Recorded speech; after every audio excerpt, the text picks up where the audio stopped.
We want to defend ourselves. We don't want to be wrong. We don't want to be blamed. Hi, my name is Jennifer DeVue, life coach, hypnotherapist, host of Tune Into You meditation podcast.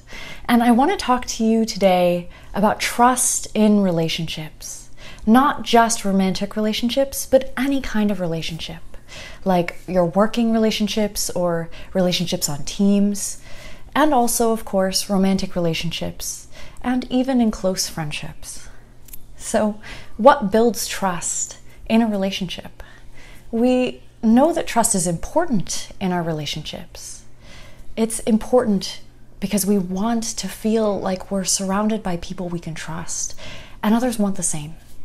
Now, that mirrored experience, us wanting the same as they do, is a pattern that repeats itself in relationships over and over in many different ways, including how we build trust and how we maintain it in our relationships.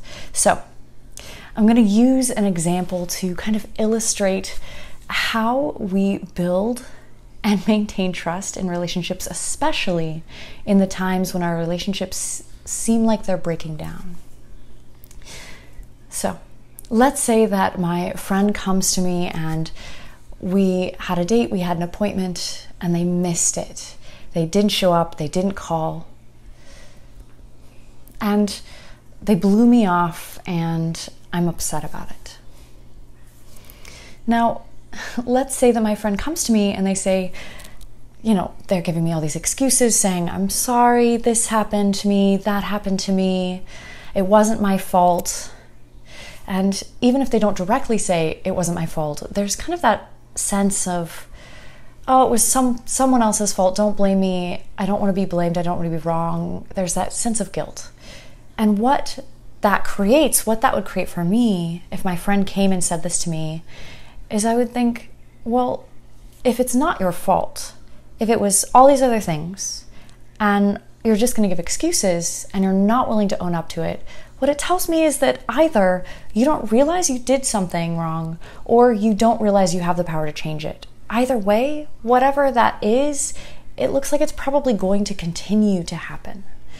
It's basically building trust that you're going to continue this pattern. You're going to keep making this mistake because you either don't see you're making it, or you don't see that you have the ability to choose something differently. Versus, let's say, same friend, same situation, and they come to me and instead they come in ownership. And they say, oh my goodness, I'm so sorry. I missed that appointment. I missed our date. I lost track of time. This happened, but I take responsibility. This was totally on me. It's not going to happen again.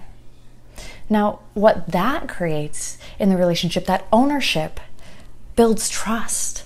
When I hear that, oh, they're aware of what they did, and they're choosing, and in ownership that they can choose something differently. So, okay, that gives me hope that then, okay, this can change. This doesn't have to continue. If they want this, then this change can happen. And of course, if it continues to happen, that will erode that trust. But right off the bat, we erode trust anytime we give excuses. And anytime that we try to push the blame off of ourselves and deflect. But of course, that's so natural. We want to defend ourselves. We don't want to be wrong. We don't want to be blamed. And so, of course, if someone confronts us and they say, why did this happen? Why weren't you there? Why did you do that? The first thing we're going to do instinctually is defend ourselves and push it off and deflect. To direct the attention away from, it was my fault, I did it, the blame, the guilt, because we already project that onto ourselves. But you see, here's the thing. Anytime you're doing that, anytime you're giving excuses, anytime you're pushing the blame away from yourself, anytime you're not willing to say, I made a mistake, you're eroding the trust in that relationship. And every time that you are willing to say, I see what I did there, I'm not bad, I'm not wrong, and I can do something about this, I can choose something differently, I can set myself up to win next time. I can make sure that this doesn't happen again. That ownership builds trust. And so that is my tip for today. Again, thank you so much for being here. My name's Jennifer DeVoe. If this is your first time here, welcome to my channel. Please subscribe, leave a comment, let me know how this plays out in your own relationships. And I truly, truly invite you to tune into yourself and be willing to ask yourself those hard questions about where you blame or deflect in your relationships. Or where maybe that's what you're really looking for from others, is that ownership. So that you know that they recognize that they have the power to do something differently. So I hope this is valuable for you. Come back again next time. I'd love to see you. Check out the podcast, Tune Into You, meditation podcast, and I'll see you next time.